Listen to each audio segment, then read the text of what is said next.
here to read you a story. This one's called Grandad's Secret Giant by David Litchfield.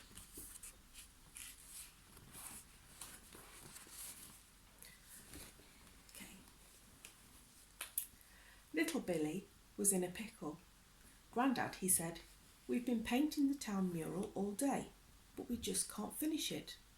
No one can reach the top of the wall." "Don't worry," said Grandad. "I know just the chap who can help. He has hands the size of tables," Grandad continued, "legs as long as drain pipes, and feet as big as rowing boats. Do you know who I mean?" "The secret giant," Billy sighed. "You've told me about him 1,000 times, Grandad."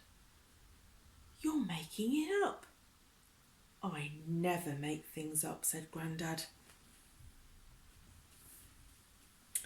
"Do you remember when we went camping last summer?" "Yes, Grandad," Billy groaned. "The giant was there watching over us, making sure we kept safe." "And do you remember when the town clock was broken?" "Yes, Grandad," Billy mumbled. "It was the giant who fixed it," said Grandad.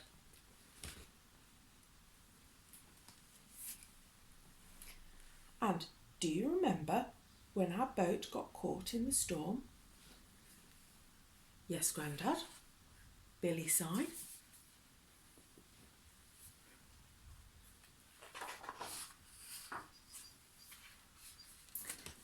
"It was the giant who pulled us safely to shore."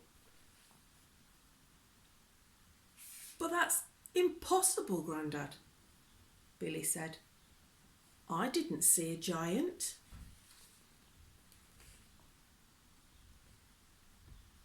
"Maybe you weren't looking hard enough," Grandad said.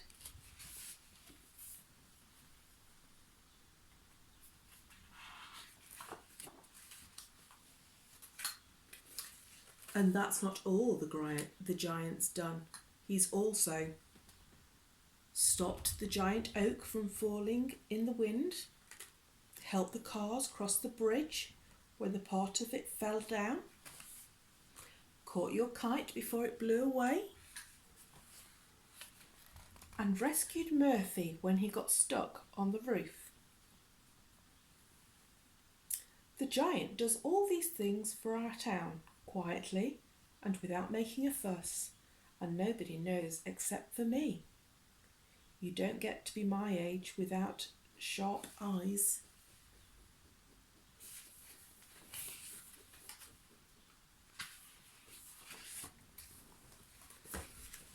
"But Grandad," Billy said, "if the giant is so helpful and good, why does he want to stay such a big secret?"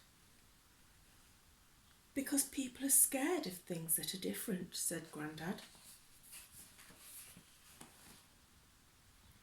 "When people see the giant, they scream and run away. It makes him sad."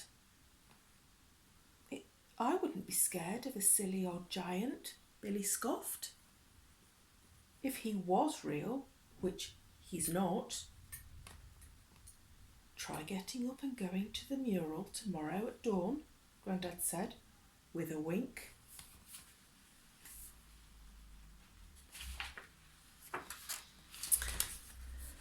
The next morning, Murphy woke Billy up at dawn.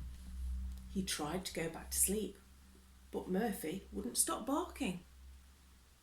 So Billy decided to take him for a walk and to prove once and for all that Grandad's secret giant wasn't real.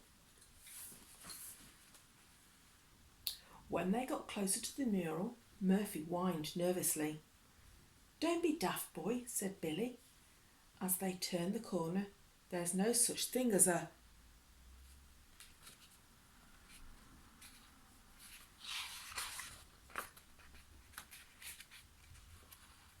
Can't turn the page. Giant, He was real. He was humongous. And he was terrifying.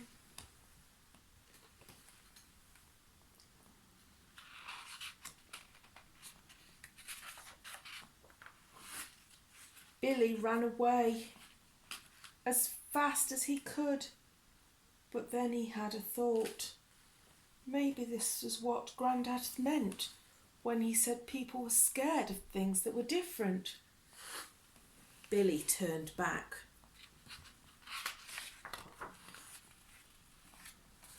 But the giant had gone.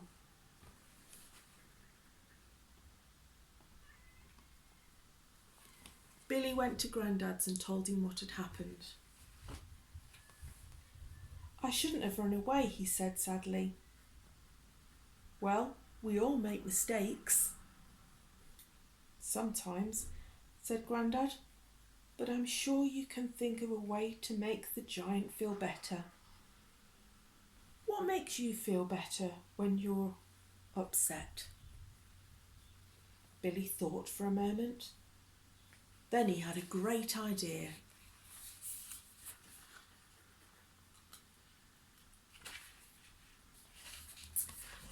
Billy told Grandad his plans, and they got to work.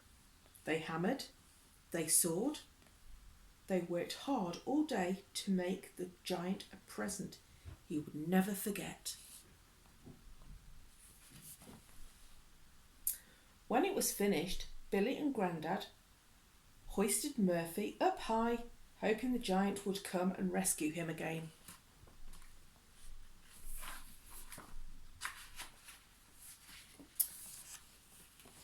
Then there was nothing to do but wait and wait some more. They waited all afternoon and the sun began to set. What if the giant doesn't come back? Billy said. Maybe he's fed up of people screaming and running away. Maybe he doesn't want to live in our town because of me.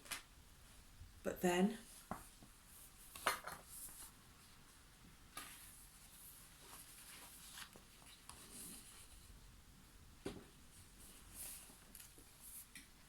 they saw legs as long as drain pipes, hands as big as tabletops, and feet as large as rowing boats.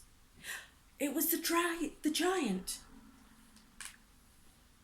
Just like they planned, he rescued Murphy from the ledge.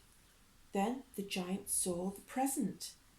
For the first time since Grandad had known him, he smiled.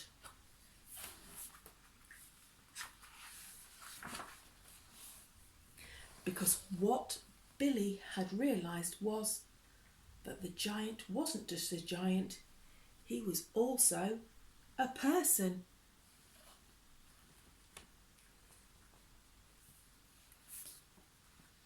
And he wanted what everyone wanted when they were upset.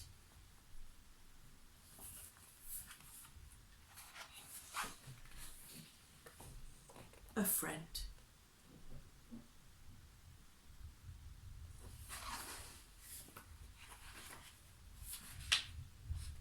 The end.